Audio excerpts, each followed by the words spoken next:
Let me tell you about the day my life ended and began all at once. No, that's not quite dramatic enough. Let me tell you about the day the universe decided to play a cruel, twisted joke on me. The day it handed me everything I had ever dreamed of, only to snatch it all away and replace it with a nightmare so profound, so all-consuming, that I sometimes still wake up gasping, convinced I'm still trapped in it. My name is Alara. I was a model. A pretty face in a beautiful, empty world. Now, now I'm something else entirely. I'm a survivor. I'm a prisoner. I'm the woman who fell in love with the man who swore to destroy her. And it all started with something as simple, as innocent, as a bottle of lemonade. But to understand the depth of the fall, you have to see the height I fell from. You have to understand what was lost. So let me take you back, really back. Before the storm, before the darkness, before him. Picture a girl from a town so small it barely qualified for a dot on the map. A girl with big, impossibly naive dreams and a bus ticket to New York City clenched in her sweaty hand. That was me. Fast forward 5 years and that girl was unrecognizable. She was Alara, the face. Her smile sold lipstick on billboards in Times Square. Her eyes, heavily mascared and artfully shadowed, stared down from the pages of every major fashion magazine from Milan to Tokyo. She wore dresses that cost more than her parents' first house. She flew in private jets chartered by billion-dollar brands. She stayed in hotel suites so lavish they had their own butlers and swimming pools. She had arrived. She had conquered. She had everything. And she was the loneliest, most isolated creature on the planet. You see, nobody tells you this part. The part where you become a product, a walking, talking mannequin, a hanger for expensive fabric. They want your body, your face, your walk. They don't want you, the real you. The you that still gets nervous before a big show. The you that misses her mom's terrible meatloaf. The you that secretly loves bad reality TV and cries at sappy commercials. That Alara was buried so deep under layers of makeup, designer armor, and professional smiles that I sometimes wondered if she even existed anymore. The day the universe's joke began started at a soul-crushing 4:45 a.m. My alarm screamed into the pre-dawn darkness, a sound I had come to viscerally hate. My body felt like it had been put through an industrial press. The previous day's shoot had been a special kind of torture. 12 endless hours in a drafty, converted warehouse, wearing nothing but a whisper-thin silk gown, my body twisted into positions that defied human anatomy, while a team of people blew freezing cold air at me to make the fabric flow. I was a living sculpture, a thing, not a person. The studio that morning was a special circle of hell, a circus of controlled chaos. A swarm of people buzzed around me, each a specialist in their particular form of torture. A stylist yanked a brush through my tangled hair with a violence that brought tears to my eyes. A makeup artist dabbed thick, cold pancake foundation onto my skin, meticulously erasing the evidence of my humanity, the dark circles from sleepless nights, the faint freckles across my nose, the tiny scar above my eyebrow from a childhood fall. Another woman, her mouth full of pins, stabbed and pinned me into a dress so constricting I had to take shallow, careful breaths. I smiled. I always smiled. It was part of the job, the most important part. My face ached with the fake, relentless effort of it. And the lights, God, the lights. Huge, hot, blinding halogens that felt like standing on the surface of the sun. They baked my skin, made my eyes water and sting, gave me a pounding headache that started behind my eyes and spread through my entire skull like a poison. I was drowning in the heat, the noise, the clatter, the sheer soul-sucking exhaustion of having to be perfect, poised, and photogenic for hour after endless grinding hour. When the photographer finally yelled, "That's a wrap, beautiful, just magic," the relief was so profound, so physical, that my knees actually buckled. I had to grab the back of a chair to steady myself, my legs trembling like a newborn fawn's. The crew immediately broke out the cheap, sweet champagne, the cloying smell of it filling the air. I've always hated champagne. It's too bitter, too acidic. But I was desperately, pathetically thirsty. My throat felt like cracked, dry desert earth. I reached for my water bottle, my trusty chipped pink bottle with the faded daisy sticker my 7-year-old niece had proudly stuck on it, and found it empty. Of course it was. It was the perfect miserable capstone to this hellish day. And that's when she appeared, like a viper sliding through the grass. Isabella, my professional rival. She was everything I wasn't. Cold, calculated, ruthlessly ambitious.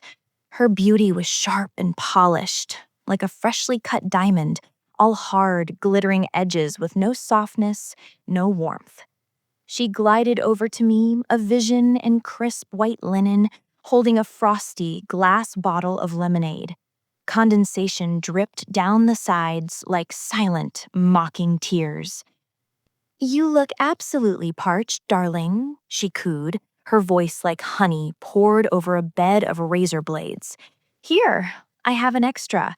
I haven't even opened it. You look like you need it more than I do." A warning bell, faint and distant, clanged in the deepest, most primal part of my brain. We weren't friends. We'd never been friends.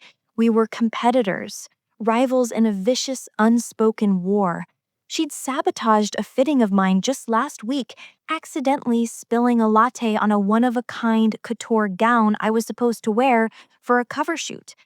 But in that moment, I was so tired, so drained, so desperately, pathetically thirsty.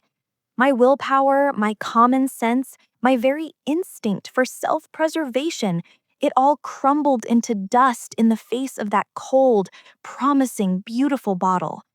I gave her what I hoped was a grateful smile, a smile I now look back on with a burning, searing shame that still eats at me, and I took it. "Thanks, Isabella. You're a lifesaver." Those words would haunt me forever. The irony is a poison I still taste in my mouth, a bitter pill I am forced to swallow every single day. I remember the first sip with a crystal clear, painful clarity. It was so cold it sent a sharp, shocking jolt through my entire system. Tart and sweet, it felt like life itself, like salvation, sliding down my dry, aching throat. It was, in that moment, the most delicious, the most needed, the most perfect thing I had ever tasted.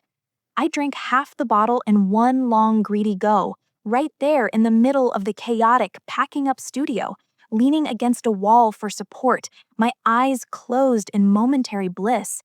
I remember thinking, my God, maybe I've been wrong about her. Maybe there's a decent human being under all that ice and ambition.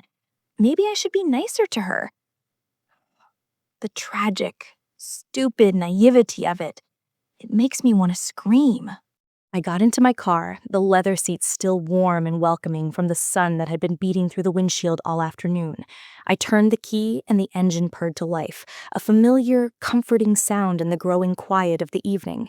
I pulled out of the garage and onto the city streets, the sun setting in a spectacular, fiery blaze of orange and pink and molten gold behind the stark silhouettes of the skyscrapers.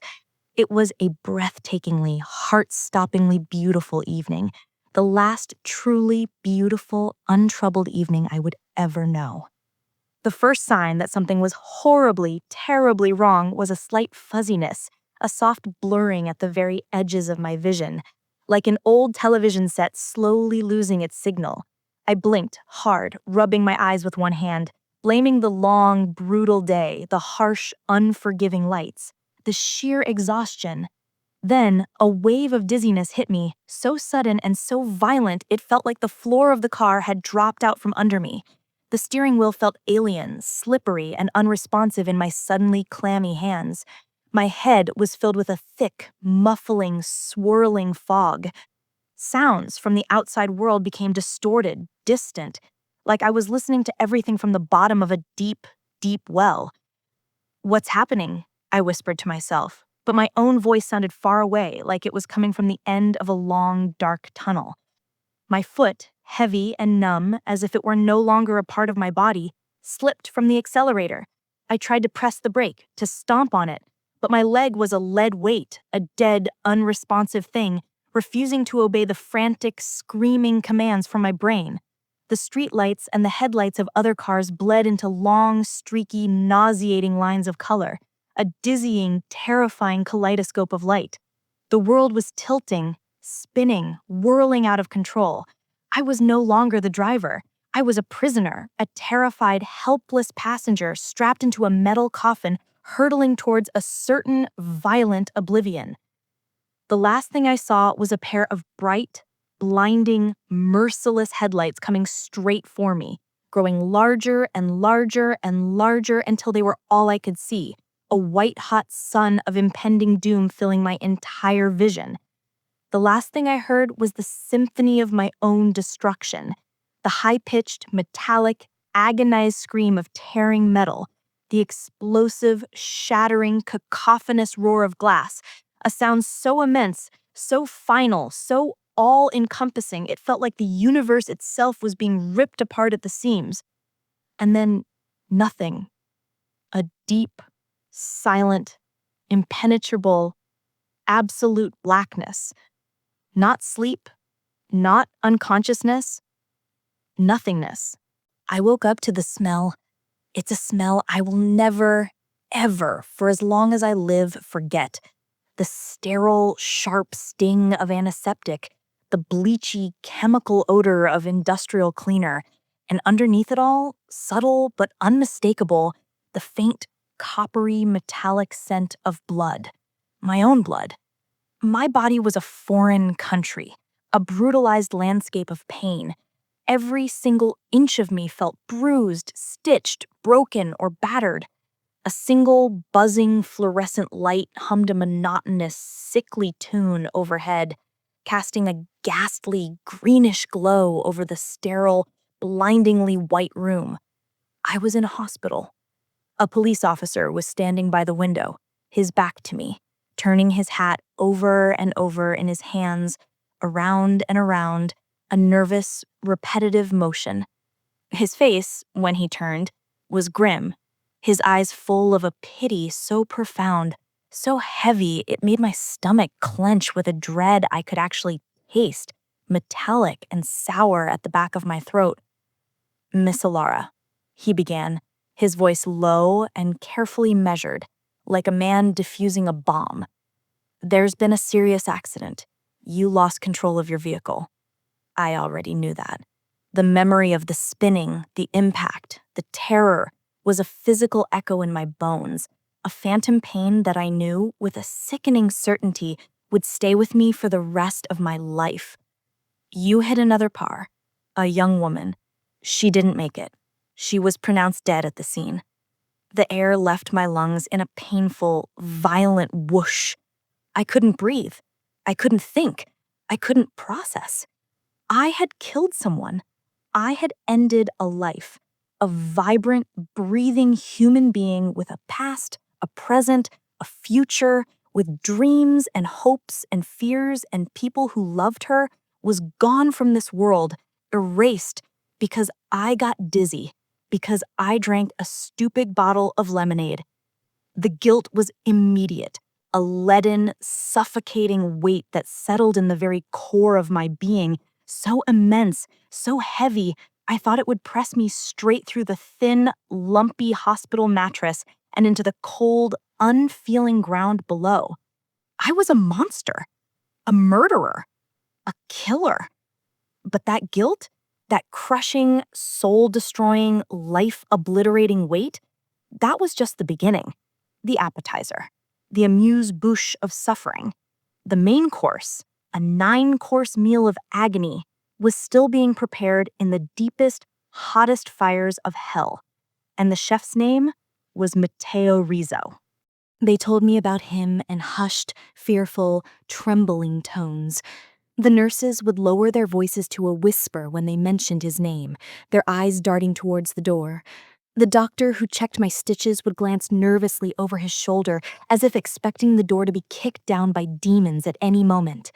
Matteo Rizzo. The name meant nothing to me then. Now it's a brand seared onto my heart, a name I whisper in the dark, a name that is synonymous with both my damnation and my salvation. He was the Don of the Rizzo crime family, a king in a world of shadows and silence, a ruler of the unseen. He owned this city in a way the mayor, the police commissioner, the so-called powerful could only dream of. His wealth wasn't for showing off in flashy cars or garish mansions. It was a tool, a weapon, a quiet, terrifying form of power that moved in the unseen currents beneath the city's surface, controlling everything from the docks to the boardrooms. And the woman I had killed, her name was Sophia. She wasn't just anyone. She was his heart, his North Star, his redemption, the one good, pure, untarnished thing in his dark and violent world. The light to his darkness, the melody to his silence, the peace to his storm. And I had extinguished her. He didn't send a lawyer. He didn't wait for the slow, grinding, imperfect wheels of the justice system to turn. He came himself. I will never, ever forget the first time I saw him. He moved into my hospital room like a sudden, violent change in atmospheric pressure, silencing everything and everyone in his path. He was breathtaking, and I don't say that lightly. He was the most beautiful man I had ever seen, with a kind of brutal, masculine perfection that made your heart stutter and your mind go blank. He was tall, with broad, powerful shoulders that filled out his impeccably tailored black suit in a way that was both elegant and profoundly intimidating. His hair was dark and thick, his jawline sharp and decisive, like it had been carved from granite. But his eyes were the color of a stormy, starless midnight, and they held a universe of pain and a promise of vengeance so cold, so absolute, it froze the blood in my veins. He stood at the foot of my bed, and he didn't say a word for a full, agonizing eternity of a minute. He just looked at me, and I felt myself being completely and utterly unmade, dissected, and found worthless under his devastating gaze.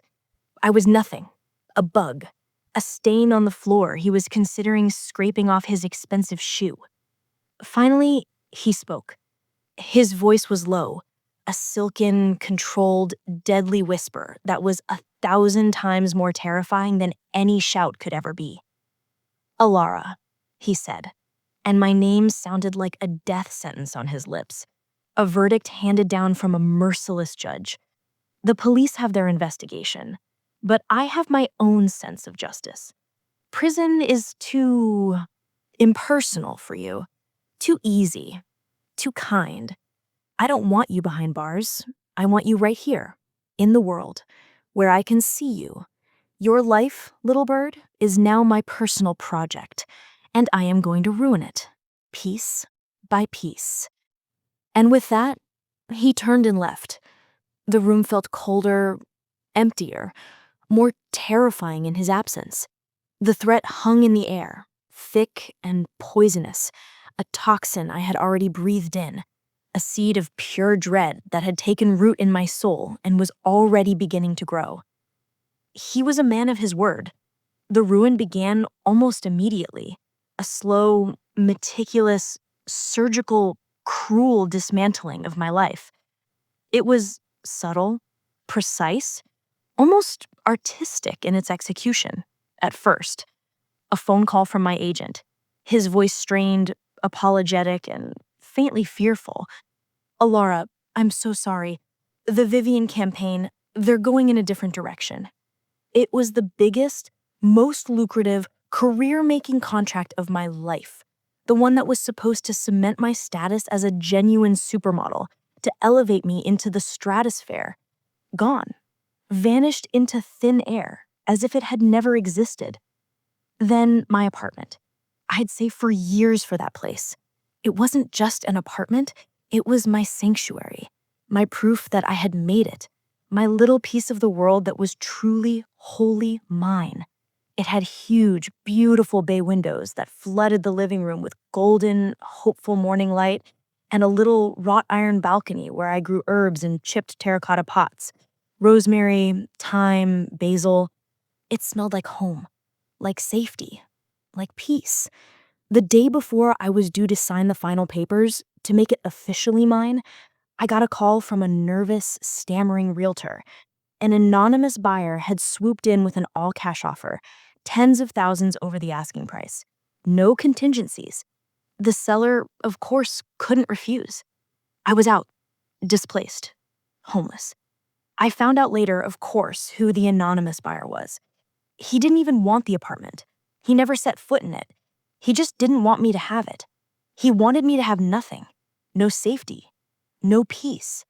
No home. He was a ghost, a puppeteer, pulling every single string of my life with cold, precise, merciless fingers. I'd walk into a casting, a room full of beautiful, hungry, ambitious young women, and a dead, uncomfortable hush would fall.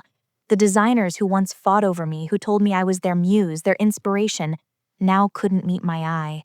They looked through me, around me, anywhere but at me. I was toxic. I was a pariah. I was professionally radioactive, blacklisted by an invisible, all-powerful, unforgiving hand. The psychological warfare, however, was his true specialty, his masterpiece. I'd come home to my sad, temporary, beige-walled rental, a cramped, soulless studio with peeling paint and a single window that looked out onto a grim, red brick wall, and find a single, perfect, long-stemmed black rose on my doorstep. No note, no message, no explanation, just the rose, its petals velvety and dark as a moonless, starless night, a promise of darkness, a reminder of his presence. He was watching, always watching. His presence was a constant, chilling shadow over my life, a cold draft I could never find the source of, a feeling of being prey that I could never shake. One time, I got into my car, exhausted and defeated after a humiliating day of silent rejections and pitying looks, and found the photograph of my parents I kept on my dashboard, their smiling, trusting, proud faces, shattered. The glass a spiderweb of cracks over their features. My blood ran cold, a chill that had nothing to do with the weather, a deep, primal fear that settled in my bones. It wasn't just about ruining my career anymore. It was about terrorizing my soul, attacking the very things that gave me comfort, that reminded me of who I was before all of this, of the love that existed outside this nightmare. He was getting inside my head, and he was making himself at home, a permanent, unwelcome, terrifying tenant in my mind.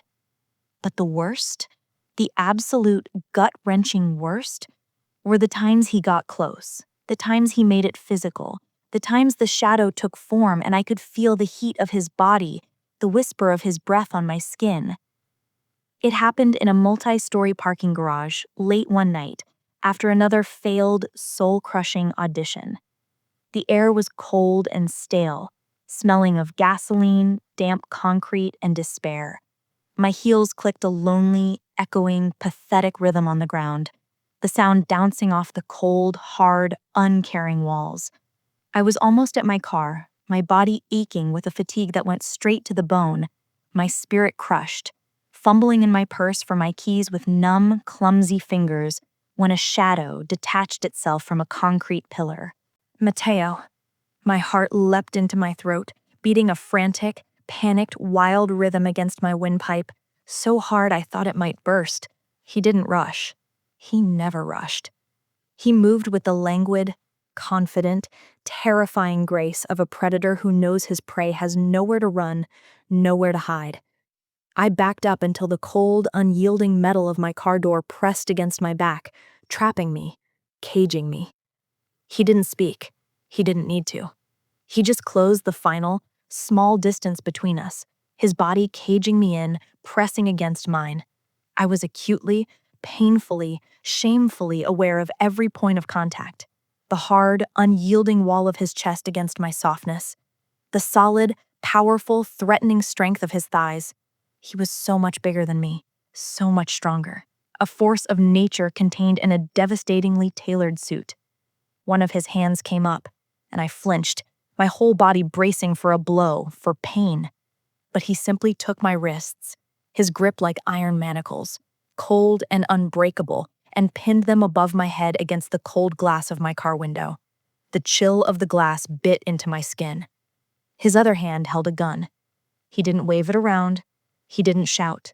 He was calm. Terrifyingly, unnervingly calm. He pressed the cold, hard, unforgiving barrel of it against my temple.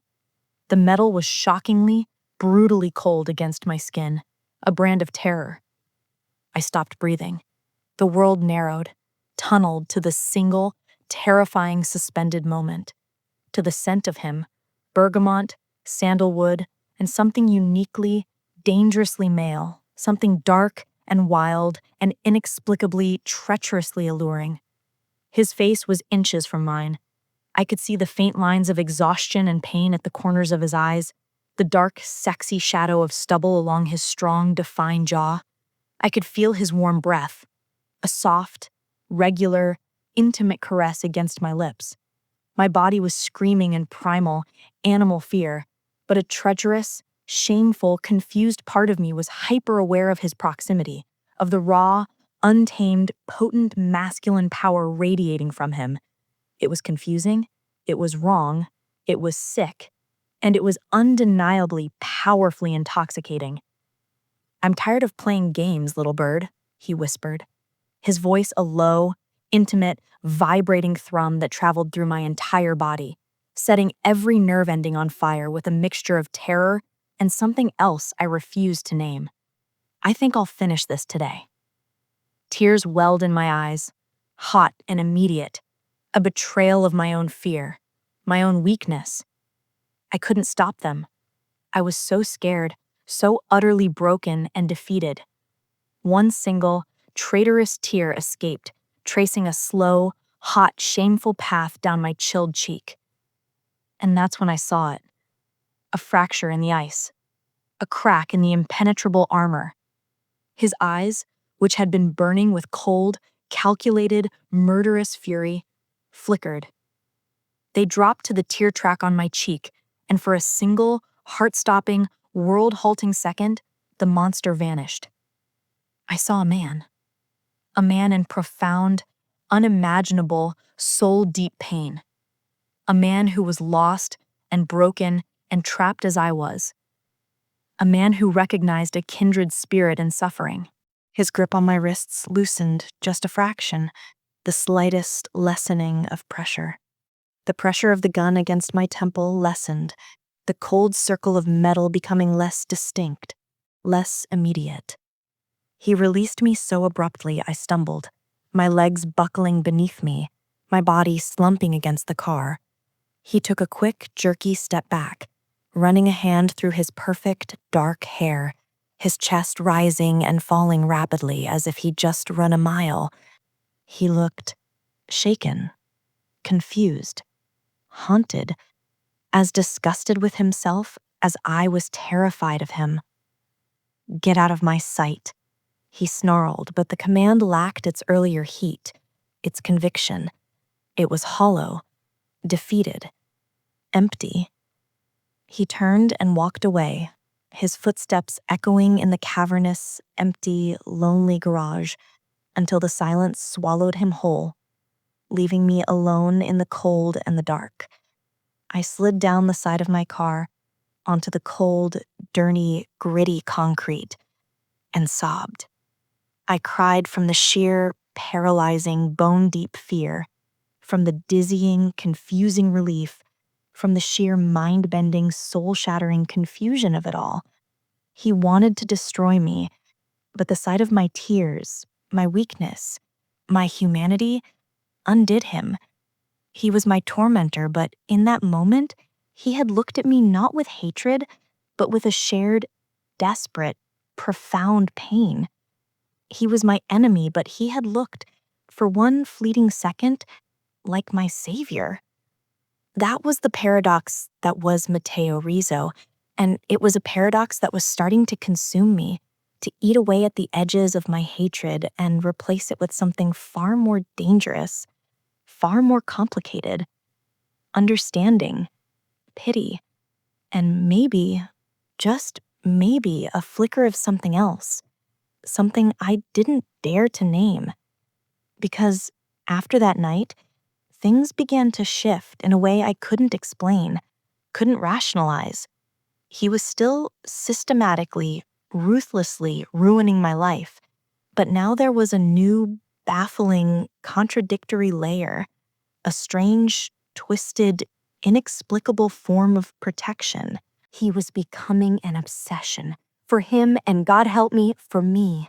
I hated him. I was terrified of him. But there was a pull, a dangerous, magnetic, gravitational, undeniable attraction that I couldn't fight, no matter how hard I tried, no matter how much I hated myself for it. I found myself looking for his car in traffic, scanning crowded sidewalks for his face, my heart giving a traitorous, stupid little leap every time I saw a tall, dark-haired man in a suit. I'd catch myself replaying that moment in the garage over and over and over, not the terror of the gun, but the shocking, undeniable, electrifying intimacy of his body against mine, the scent of his skin, the heat of his breath, the way his eyes had softened, just for a moment, just for me. I was losing my mind. I was falling helplessly, hopelessly for my own personal devil. The breaking point, the moment the last of my resistance crumbled into dust, came on a night of torrential, biblical, angry rain. He had pulled his most public, his most humiliating stunt yet, somehow managing to get me publicly, formally, uninvited from a high-profile A-list charity gala I was supposed to host. The news was in every gossip column on every entertainment blog. The humiliation was a fresh, sharp, public sting, a flogging for all the world to see. I was done. I was angry, furious, a rage so pure, so clean, it felt cleansing, empowering. I got in my car, my hands shaking with it, and I drove through the blinding, sheeting downpour, the wipers struggling to keep up, to his estate. A monstrous, beautiful, intimidating Gothic mansion perched on a cliff overlooking the churning, black, furious ocean. I didn't care about the security gates or the armed guards. I marched right up to the massive, imposing oak front door, the rain plastering my hair to my head and my thin, cheap dress to my body, rendering me utterly pathetic, a drowned rat, and I pounded on it with my fists, again and again until my knuckles were raw and red. He opened the door. He looked dry, calm, composed, and infuriatingly perfect, holding a crystal tumbler of amber liquid. A faint, mocking, arrogant smile played on his lips. "Lost your way, little bird?" he asked, his voice a low, condescending purr. "Why won't you just end it?" I screamed, the rain and my tears mixing into a salty, furious torrent on my face. "You've taken everything, my job, my home, my reputation, my dignity. Just kill me and be done with it. I'm tired of this. I'm tired of living in this nightmare. I'm tired of you." His composure shattered. The glass in his hand was forgotten, placed on a nearby table with a sharp, definitive click. In one swift, powerful, violent movement, he grabbed my arm and pulled me inside, out of the storm, slamming the heavy, ornate door shut with a finality that echoed through the vast marble foyer, and pinning me against it. The anger on his face was a raw, living, breathing, terrifying thing. "You think death is the worst thing I can do to you?" he growled, his face so close I could see the individual water droplets clinging to his dark, long eyelashes, could feel the intense animal heat radiating from his skin.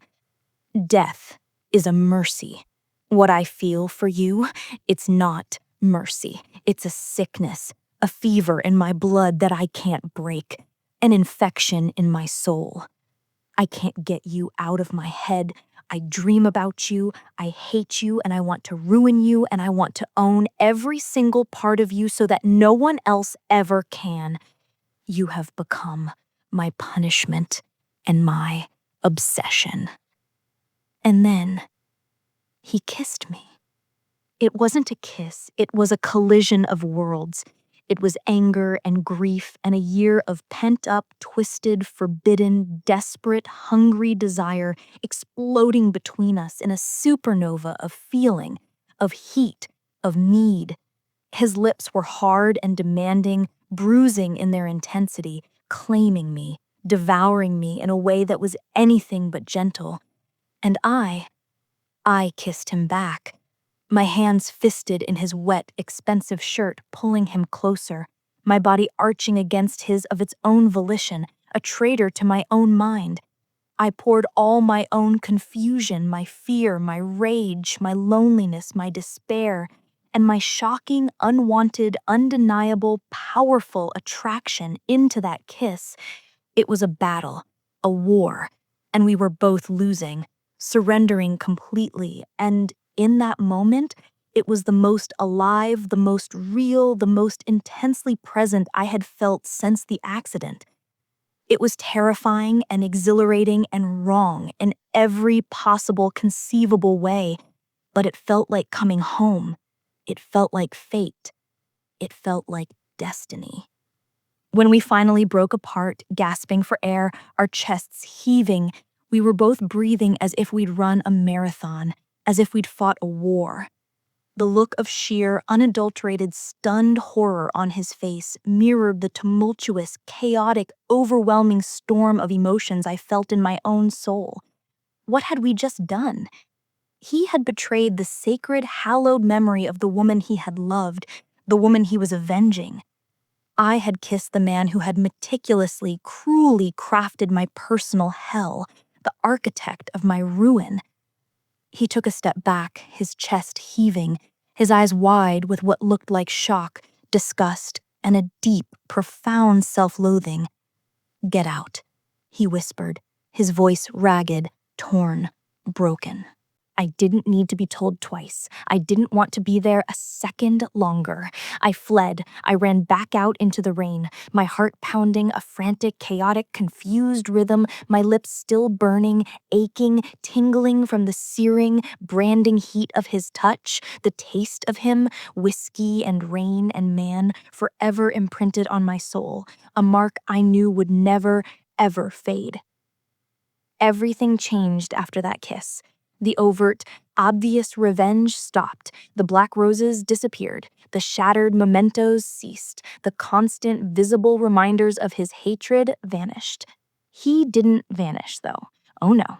He just changed tactics. He started showing up, not to torment me, but just to be near me. He'd be sitting in a shadowy, dark corner of my favorite, shabby neighborhood coffee shop, watching me over the rim of his cup, his presence a dark, magnetic, oppressive force that made the air thick and hard to breathe, that made every other person in the room fade into insignificance. He'd send his driver to pick me up after late, depressing shoots, a silent, luxurious, gilded chaperone in a car that cost more than I would make in a year.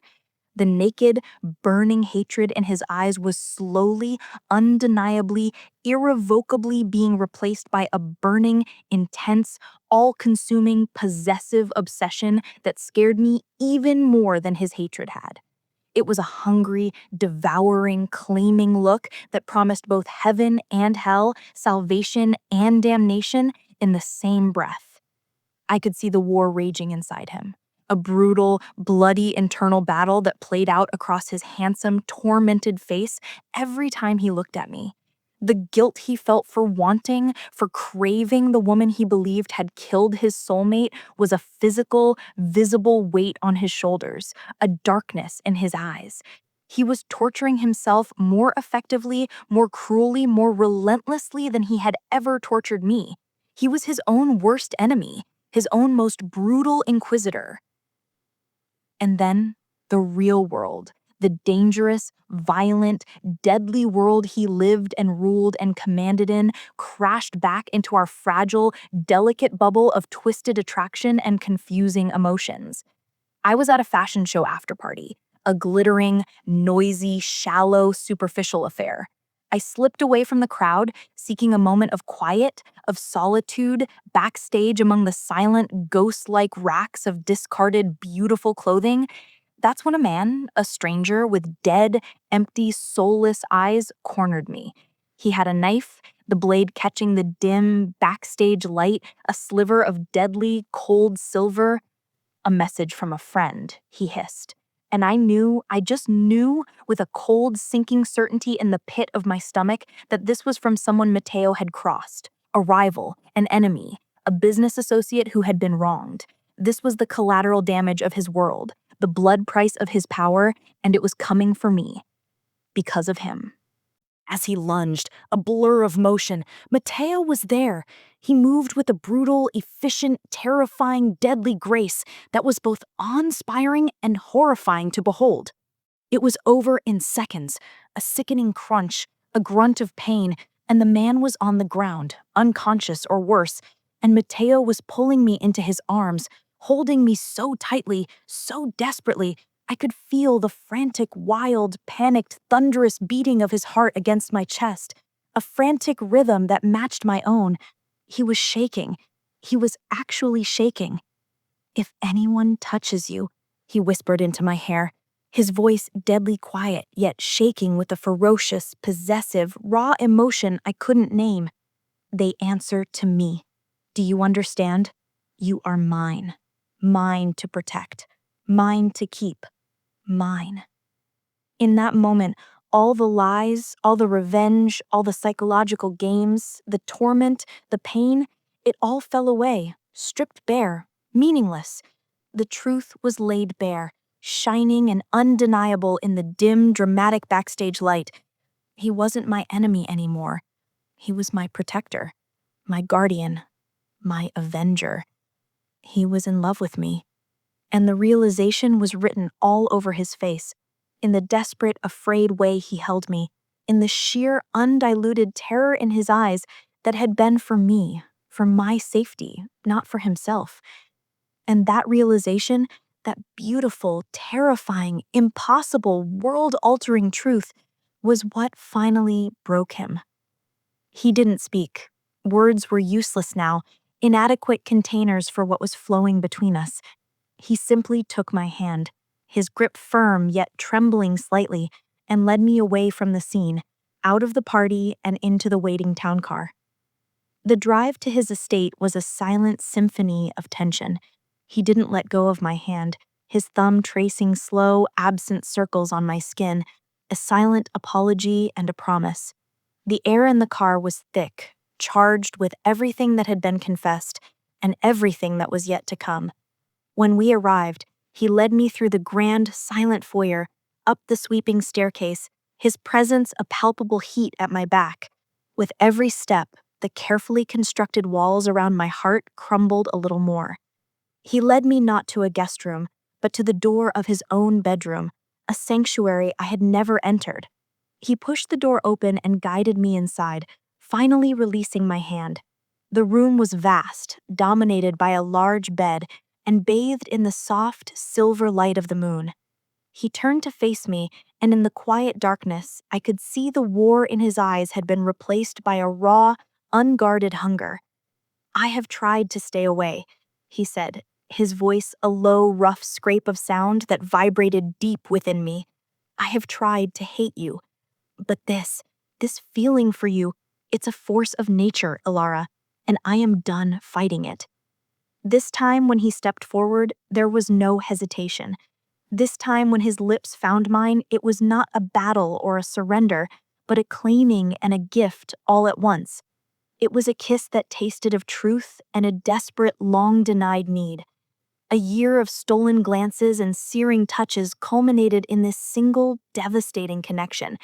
My hands came up to clutch at his shoulders, pulling him closer, my body arching into his of its own volition. We were a dam breaking, a fire raging out of control after being smothered for too long. Clothes became obstacles, frustrating barriers to the skin we desperately needed to feel. His jacket fell to the floor, then my dress, each discarded piece a silent testament to the last of our defenses falling away. There was no awkwardness, only a frantic, beautiful urgency.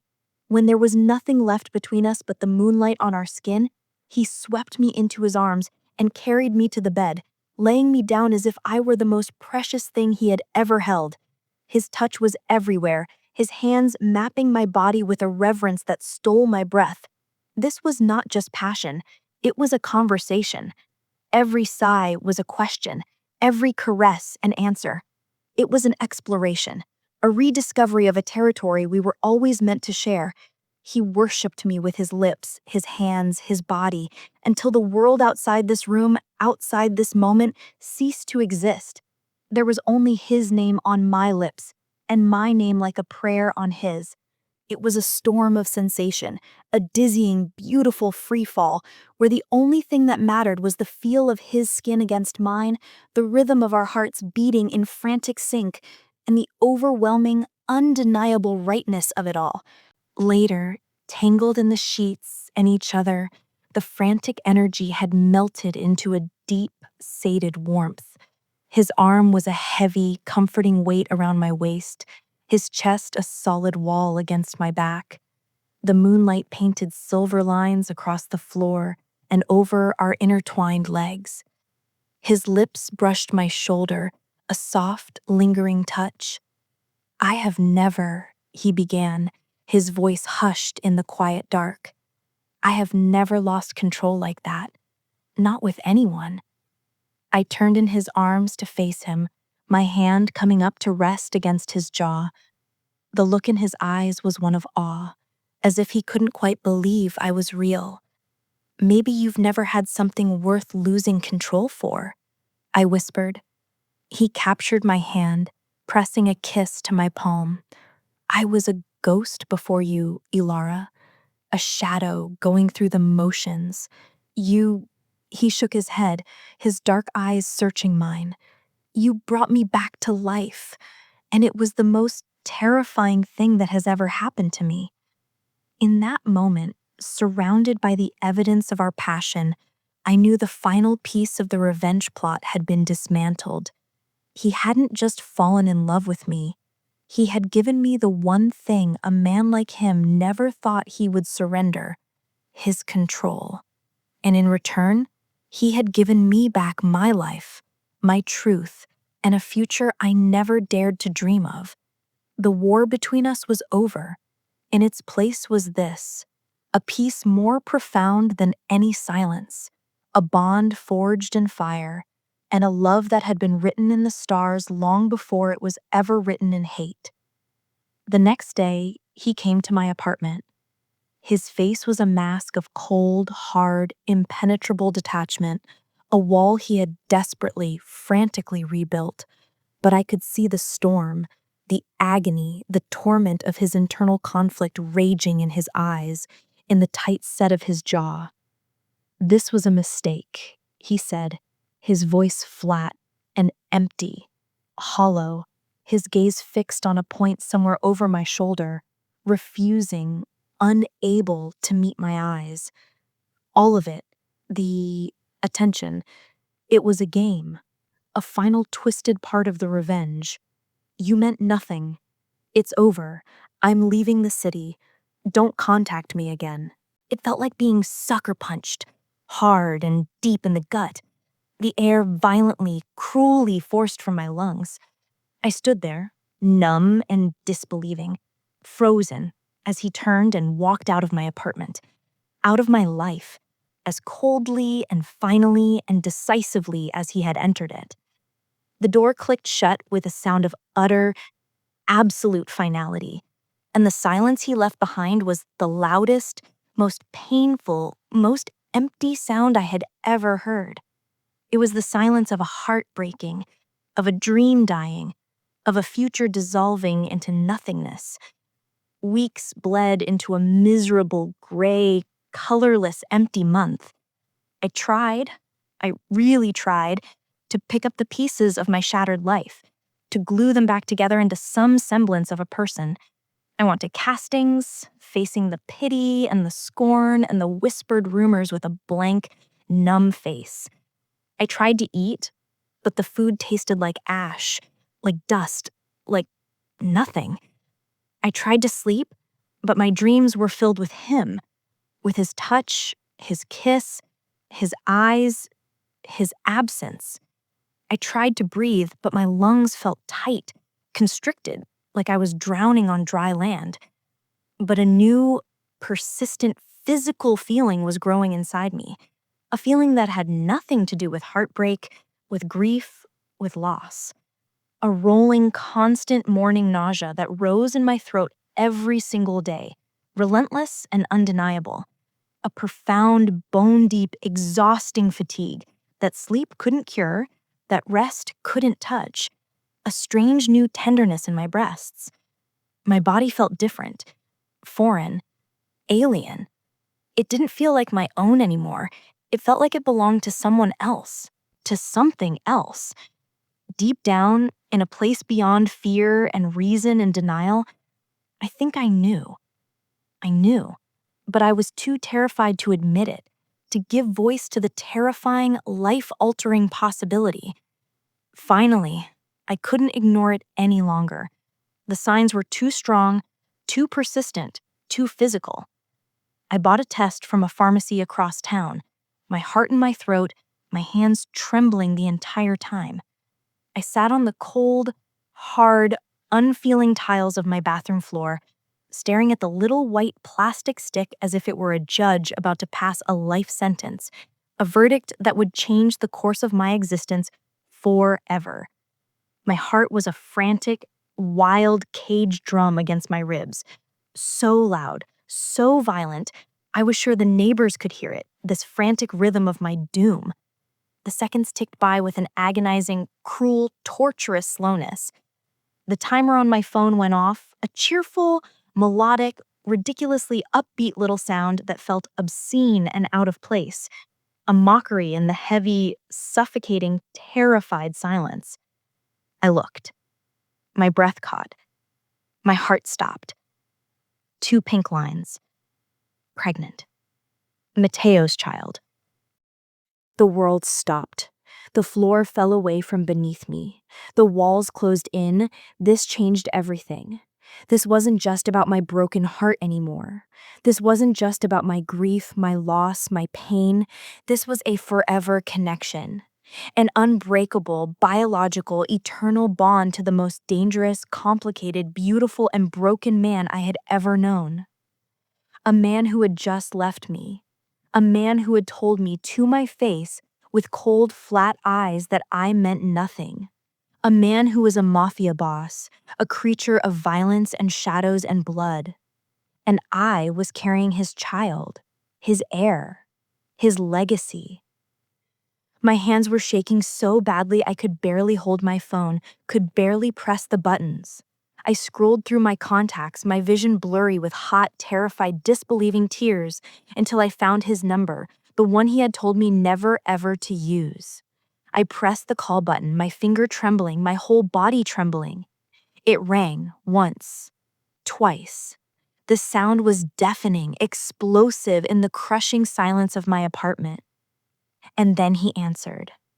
I could hear his breathing on the other end, steady, calm, waiting. I took a shaky, ragged, terrified breath, my voice a broken, desperate whisper, the most important words I would ever say. Matteo, I'm pregnant. The silence that followed was absolute, a void, a chasm. And in that silence, our entire future, our entire world hung on the balance. His reaction will change everything. The silence on the other end of the phone was a living entity, thick and suffocating. It was the quiet of a tomb, the pause before a verdict, the absolute stillness of a world waiting to be unmade. I sat paralyzed on the cold, unfeeling tiles of my bathroom floor, the plastic pregnancy test clutched in my white-knuckled hand like a final judgment. I had just spoken the words that could either be our salvation or our mutual destruction, and the void that answered was more terrifying than any threat he had ever uttered. Then a sound that wasn't language, but pure, unadulterated emotion. A sharp, ragged, punched-out intake of breath. The sound of a man whose foundation had just been vaporized. Where? The line went dead, and the silence that followed was even more profound. The response was not just immediate, it was an elemental. It was the inevitable consequence of a physical law. The screech of tires outside my window was a scream of rubber and fury. The splintering of my apartment door wasn't an entry, it was an annihilation. And then he filled the broken doorway, a hurricane contained within the frame of a man. The Matteo Rizzo I knew, the controlled, impeccably dressed, terrifyingly calm Dawn, was gone. In his place stood a raw nerve, a man stripped bare. His eyes were wild, black pools of chaos. His usually perfect hair was a disheveled mess. His tie rooked loose and hanging like a noose. He was pure, undiluted, terrifying emotion. He crossed the small space in 2 ground-eating strides and dropped to his knees before me, the impact a jarring thud on the hard floor. His hands, those strong, capable hands that had pinned me against a car and held a gun to my head, came up to frame my face. His touch wasn't gentle or reverent. It was desperate, clumsy. His thumbs smeared the tracks of my tears across my cheeks. Alada. My name was a broken prayer, a curse, a plea for absolution. Tell me, look at me, and tell me, is it mine? The doubt in his voice, the raw, painful uncertainty, was a fresh wound, salt rubbed into a year of agony. But before I could form a response, before the hurt could fully bloom, his phone screamed into the thick tension, a shrill, metallic intrusion. He ignored it, his burning gaze locked on mine, seeing nothing but the truth I had just revealed. It rang again, and again, a relentless, shrieking demand. With a savage, guttural curse that made me flinch, he finally yanked the device from his pocket. What? He snarled into the phone, his voice like ground glass. But as he listened, I witnessed a seismic shift in the very atmosphere of the room. The wild, panicked confusion in his eyes first morphed into a dawning, laser-focused intensity, then shattered into a horrific, gut-wrenching understanding that seemed to physically age him. The color drained from his face, leaving behind a pale, grim mask of self-loathing. He slowly lowered the phone, his hand trembling so violently I thought the expensive device would slip from his grasp. "Ilada," he whispered, and my name was a sob, a confession, a death knell for the man he had been. Dio mio, what have I done? "Matteo, what is it?" I asked, my voice a small, terrified child in the overwhelming silence. "What's happening? You're scaring me." "The accident," he said, his thumb stroking my cheeks, his touch now achingly, heartbreakingly soft, as if I were the most fragile porcelain. "It wasn't you." The words didn't make sense. They were just sounds, empty and meaningless, bouncing off the walls of my guilt-ridden mind. "What are you talking about? Of course it was me. I was there. I lost control. I hit her car. I felt the impact in my bones. I live with the echo of it every second of every day." "No," he said, his voice gaining a terrifying, steady, iron strength. It was filling with a rage so cold, so absolute it seemed to freeze the very air in the room, a rage directed not at me, but at the truth itself. "Isabella, that venomous, pathetic creature you called a colleague, she didn't just drug your drink to humiliate you. She was there. She was driving the car that hit Sophia's car head on. The impact was instant. It was fatal. Your car, already out of control from the poison she gave you, you just crashed into the wreckage. She saw her chance. In the chaos, she pulled Sophia's body from her own car, and she left her by your bumper. She framed you, Alara. She let you carry this immense, crushing, soul-destroying guilt. She let me torture you for a crime you never committed, all to ruin your career, to get you out of her way. She never knew who Sophia was. She never knew she was signing her own death warrant when she set you up." The world stopped. The floor fell away from beneath me. The walls dissolved into nothing. I hadn't killed Sophia. The words echoed in the hollowed-out, numb chambers of my mind, finally finding purchase, their meaning detonating with the force of a nuclear blast. The crushing, soul-destroying, life-obliterating weight of guilt I had carried for a year, it wasn't mine. It never was. It was a burden placed on my shoulders by a vicious, calculating monster. All the hatred, the revenge, the psychological torment, the cruel, calculated destruction Matteo had inflicted on me. It was all built on a foundation of lies. a house of cards in a hurricane. A sob, wrenched from the deepest, most wounded part of my soul, tore from my throat. It was a sound of pure, unadulterated, dizzying relief, mixed with a grief so profound and deep for the pain we had both needlessly endured, for the love we could have had all along if not for this terrible, terrible lie.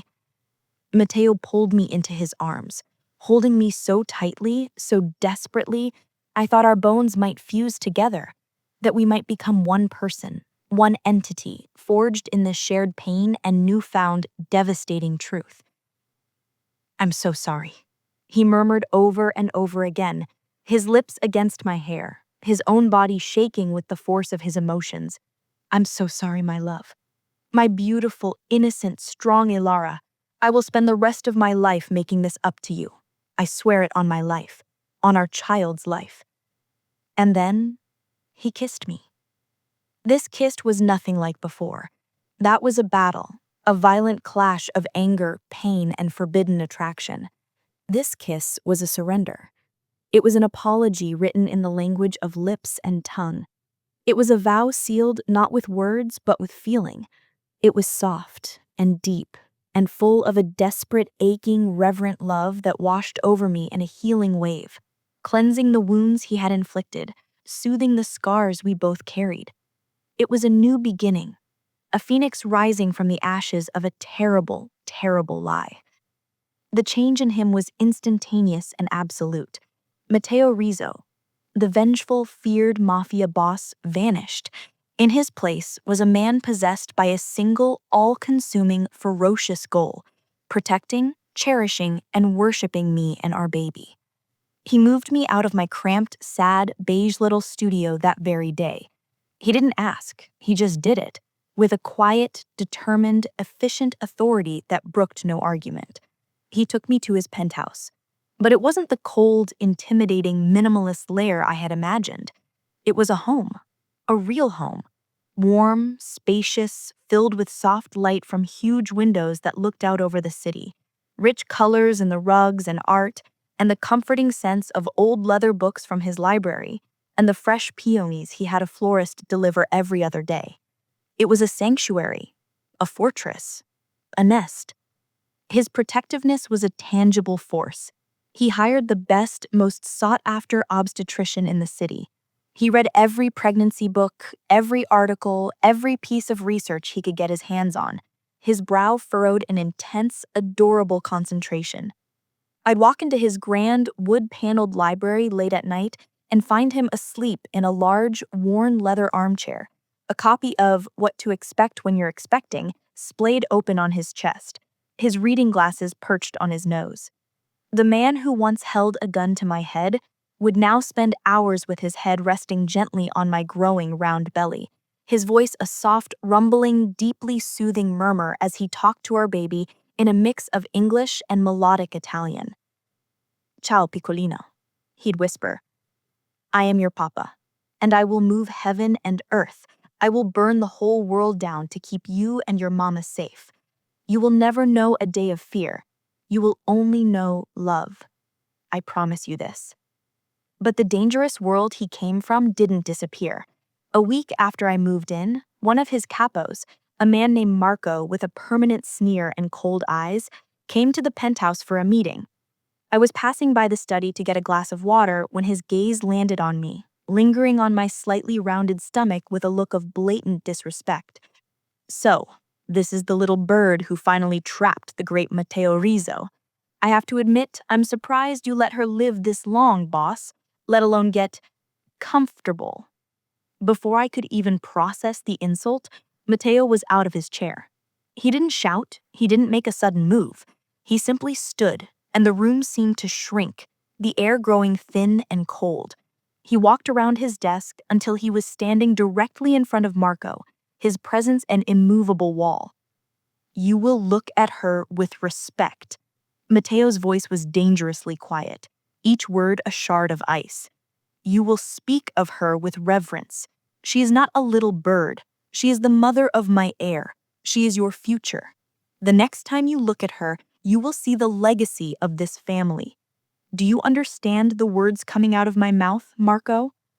Marco's face lost all its color. The sneer vanished, replaced with pure, unadulterated fear. He stammered, "Si, Don Rizzo. I apologize. It won't happen again." "It certainly will not," Matteo said, his tone final. He didn't wait for Marco to leave. He simply turned his back on him, a dismissal more powerful than any physical threat. He came to me, his expression softening instantly, and placed a gentle hand on my back, guiding me away. "He will never look at you that way again," he murmured. In that moment, I saw the two halves of him, the fearsome Don who commanded absolute loyalty and fear, and the devoted man who would eviscerate anyone who caused me a moment's distress. He handled Isabella with the same cold, precise efficiency. He didn't go after her with the brutal, swift violence I had feared. He became a ghost, a master collector of truth. He used his vast, terrifying network to gather irrefutable evidence: the drug dealer, the forgotten traffic camera footage, her financial records. He built a case so forensically perfect, it was a work of chilling art. He delivered her to the authorities, and we watched together as her life, her career, and her freedom were stripped away on national news. "It's over, Alara," he said quietly, his arm a solid, comforting weight around my shoulders. "It's finally over. She can't hurt us anymore. The past is dead. It's just us now." A deep, profound sense of peace settled over me, a peace I hadn't known was possible. The ghost of Sophia was finally, truly laid to rest, not with more bloodshed and darkness, but with the clean, sharp light of the truth. We were free, truly, completely free to build our future. As my belly grew, round and heavy with our child, his love seemed to expand exponentially, to fill the entire penthouse, the entire city, my entire world. He worshipped my changing body with a reverence that was both humbling and intensely passionate. His hands, which had once been instruments of fear and control, were now unbelievably, exquisitely gentle. He'd rub my swollen, aching feet after a long day, his thumbs working out the knots with a tenderness that brought tears of gratitude to my eyes. He'd massage the small of my back when it ached from the new weight, his touch firm, knowing, and soothing. He'd get up at 2 a.m. without a single complaint to drive across the city to the one all-night grocery store that carried the specific, bizarre brand of pickles and ice cream I was suddenly, desperately craving. The passion between us only deepened, transforming from a fiery, forbidden attraction into something hotter, sweeter, more profound, more eternal. One afternoon, I was in the nursery, surrounded by the beautiful chaos of baby gifts. I was attempting to assemble the ornate white crib, but the instructions were a puzzle of hieroglyphics, and I was surrounded by a sea of screws, wooden panels, and my own frustration, tears of helplessness pricking my eyes. "What's all this?" His voice was soft from the doorway. I looked up to see him leaning against the frame, a small smile playing on his lips. "I wanted to do it myself," I said, my voice thick with emotion. He didn't laugh or tell me to leave it to someone else. He simply walked in, rolled up the sleeves of his crisp white shirt, and knelt on the floor amidst the chaos. For the next hour, I watched in awe as this man who commanded a criminal empire with the flick of his wrist meticulously followed the diagram, his large, capable hands handling the tiny screws with surprising delicacy. He didn't just build the crib, he built a testament to his commitment, to his future as a father. When the last bolt was tightened, he looked up at me, his face lit with a boyish pride that made my heart ache with love. "For our daughter," he said, his voice full of wonder. That evening, he led me into his private study, a room I'd rarely entered, dominated by a large fireplace where a fire crackled warmly. The walls were lined with books, and the air smelled of leather and sandalwood. He poured 2 small glasses of amber liquid, but handed me one filled with sparkling cider instead. "A toast," he said, his dark eyes reflecting the firelight. "To new beginnings, to truth, to you." We drank, and the silence between us was comfortable, charged with an intimacy that went beyond words. He took my glass and set it aside, then drew me into his arms, swaying gently to music only we could hear. His hands splayed against the small of my back, pulling me close until our bodies were aligned, my rounded stomach pressed against him. He rested his forehead against mine, his breath mingling with mine. "Do you have any idea what you do to me?" he murmured, his voice a low vibration that traveled straight through me. "Seeing you like this, carrying our child, it's the most powerful thing I've ever witnessed." His lips found mine in a kiss that started soft but quickly deepened into something more urgent. It was a kiss of possession, of gratitude, of raw, unbridled need. His hands slid from my back to my hips, pulling me even closer, and I could feel the evidence of his desire pressing against me. The air crackled with an intensity that was both thrilling and deeply comforting. This was no longer a battle for control, but a mutual surrender. When we finally broke apart, both breathless, he kept his forehead pressed to mine, his eyes closed. "I love you, Alara," he whispered, the words simple, profound, and utterly devastating. Later that night, he led me by the hand to our bedroom. The room was bathed in the soft, golden light of the setting sun, casting long, dramatic shadows across the floor. He stood behind me, his hands resting on my shoulders, and slowly turned me to face the full-length antique mirror. "Look," he whispered, his voice husky and thick with emotion, his breath warm against my ear. "Look at what you are, what you're creating, what you've given me." I saw our reflection, my body rounded and heavy with his child, a living testament to our shared future. And I saw him behind me, his dark eyes burning with a possessive, awe-struck love in the glass, his hands sliding down my arms in a caress that was both tender and fiercely claiming. "You are the most beautiful thing I have ever seen," he said, his voice low and fervent. "Every curve, every stretch mark, a map of our future, a masterpiece." He turned me slowly to face him, his gaze searing into mine, seeing all of me, the pain, the strength, the love, the fear, the hope. "Mine," he breathed, the word a vow, a prayer, a claiming that set my very soul on fire. Then his lips claimed mine in a kiss that was both devastatingly tender and fiercely possessive. It was a kiss that held a year of agony, a lifetime of longing, and a future of promises. His hands explored my body with a new, hungry reverence, as if he were memorizing every change, worshiping the life we had created together. The air grew thick with a heat that was emotional as much as it was physical, a connection so deep it felt like our souls were touching, healing, and becoming one. It was love, raw and undeniable, and it was the most powerful, healing force I had ever known. But his old guilt, the shadow of the man he used to be, still haunted him in the quietest moments. One night, I woke to find him staring at me, his eyes shining with unshed tears in the silvery moonlight filtering through the window. His hand was resting on the huge, taut, moving curve of my stomach, feeling our daughter's restless kicks. "How can I be a father?" he whispered, his voice thick with a pain that had nothing to do with the present. "When my first instinct, my deepest, most driving purpose for a year was to destroy you. How can I deserve this? Deserve her? I am a monster who fell in love with his prey. I don't deserve this happiness." My heart ached for him, for the wounded boy still trapped inside the powerful man. I took his face in my hands, forcing him to look at me, to see the truth in my eyes. "I am not the man you were a year ago, Matteo. I am the man who kneels on a cold bathroom floor and promises to love me forever. I am the man who builds cribs in the middle of the night. I am the man who protects us with a ferocity that takes my breath away. I am the man who seeks justice, not just blind revenge. I am the man who reads pregnancy books until he falls asleep. That's the man I love.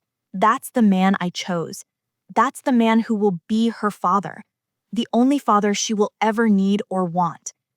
He leaned forward and kissed me then, a kiss full of gratitude, of awe, of a love so deep and unwavering it felt like the most solid, real thing in the world. The final ultimate test of his transformation, of our love, came during labor. It was long. It was hard. 22 hours of pain that ebbed and flowed like a terrible, relentless tide, pulling me under again and again. And then, the complications. I heard the fear in the doctor's voice, the hushed, urgent medical tones as they talked about the baby's dipping heart rate, about the possibility of an emergency C-section. And through it all, through the pain and the fear and the overwhelming pressure, Matteo never left my side, not for a second. He held my hand, his grip firm and sure, an anchor in my storm, his face pale but filled with a determined, unwavering strength. "Fight, amore mio," he begged, his lips pressed against my sweat-dampened forehead, his voice a ragged whisper. "Fight for us. Look at me. Look at me. I can't lose you. I can't. You are my life, my heart, my everything. Both of you. Stay with me. Please, stay with me." His voice was my lighthouse, my compass, my reason to fight.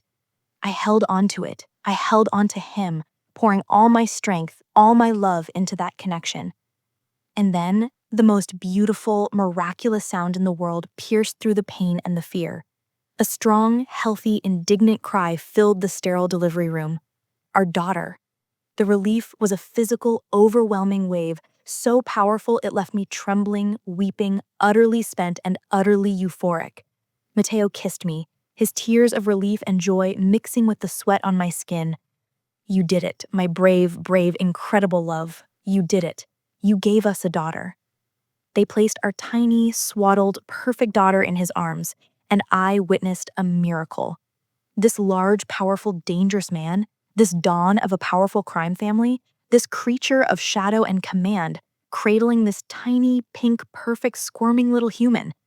She was so small, so fragile, her head fitting perfectly in the palm of his hand. He looked down at her, and his entire face transformed. All the hardness, all the darkness, all the pain and violence of his past melted away, replaced by a look of such pure, overwhelming, unconditional, awe-struck love that it stole the air from my lungs. It was the most beautiful, transformative thing I had ever seen. In that moment, the last of the monster was slain, and only a father remained. "Alessia," he whispered, the name we'd chosen together, a name that meant defender. "My little Alessia, your papa is here, and I will never ever let anything happen to you. I will love you forever." We got married a few months later, when I was strong again and Alessia was cooing and smiling, her eyes the exact shade of her father's, taking in the world with wide-eyed wonder. It wasn't a huge society wedding with hundreds of faceless guests. It was small, intimate, and perfectly us. In the sun-drenched, flower-filled gardens of his estate, surrounded by only our closest, truest friends and his most trusted men, who had, over time, become a strange, fiercely loyal, extended family to me. Alessia was there, of course, gurgling happily in her grandmother's arms, wearing a tiny, exquisite white lace dress, the absolute radiant center of our universe. As we stood under a canopy of twinkling lights, the setting sun painting the sky in breathtaking hues of gold, rose, and violet, Matteo held my hands and looked into my eyes. I saw our entire epic journey reflected in his deep, dark gaze. The pain, the anger, the passion, the devastating truth, the forgiveness, and the overwhelming, all-conquering love. "Alada," he began, his voice strong and clear, filled with a conviction that resonated in the very depths of my soul. "I once vowed to make you pay for a sin you never committed. Today, I vow to spend the rest of my life atoning for mine. My obsession was a poison, but your love was the cure. You showed me that my strength isn't for destruction, but for protection, for building a future, a family, a legacy of love, not a fear. You are my unforgettable beginning, my chaotic, beautiful middle, and my only happy ending. I am yours, completely, now and forever."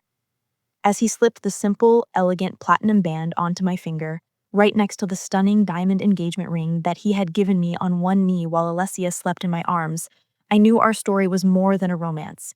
It was an epic, a legend. It was written in hate, rewritten in passion, tested by fire and sealed in redemption. The penthouse is no longer just a sanctuary, it's a home, vibrant and filled with the beautiful, messy, joyous sounds of our life. The quiet elegance is now punctuated by the clatter of building blocks, the soft melody of a music box, and the infectious, belly-deep laughter of our daughter, Alessia, a bright, spirited 5-year-old with her father's commanding eyes and a laugh that could light up the darkest room. I stand on the balcony, looking out at the city lights beginning to sparkle like scattered diamonds against the twilight sky. My hands rest on the slight, firm swell of my stomach. A new life, a new promise, growing within me. The door opens softly behind me, and I don't need to turn to know it's him. I feel his presence, a warm, steady constant in my life, a force of nature that is now dedicated to our peace. Strong arms wrap around me from behind, pulling me back against the solid, familiar strength of his chest. Familiar lips press a soft, lingering kiss to the sensitive skin of my shoulder. "What are you thinking about, my love?" Matteo murmurs, his voice still laced with that dark, melodic tone that once terrified me and now only spells home, safety, and a love that still, after all this time, makes my heart stutter. I lean back into his embrace, a contented sigh escaping my lips. I place my hands over his, which rest protectively over our unborn child. "I was thinking about lemonade," I say softly, a small, wistful smile touching my lips. He stills for a moment, his entire body tensing, and I feel the old ghost of his guilt pass through him like a shadow. "Don't," he whispers, his voice thick with a remorse that has softened over the years but never fully left him. "Don't go back there. Don't think about that darkness." I turn in his arms to face him, cupping his beloved face in my hands. The lines around his eyes are deeper now, but they are lines of laughter, of sun spent in the garden with our daughter, of sleepless nights spent comforting a teething child, not of anger and pain. I see the man, not the myth, the husband, not the dawn. "No, Matteo, look." I gesture inside through the glass doors, where Alessia is now carefully reading a picture book to a patient, adoring Vento, his massive wolf-like head resting gently in her small lap, his tail thumping softly on the rug.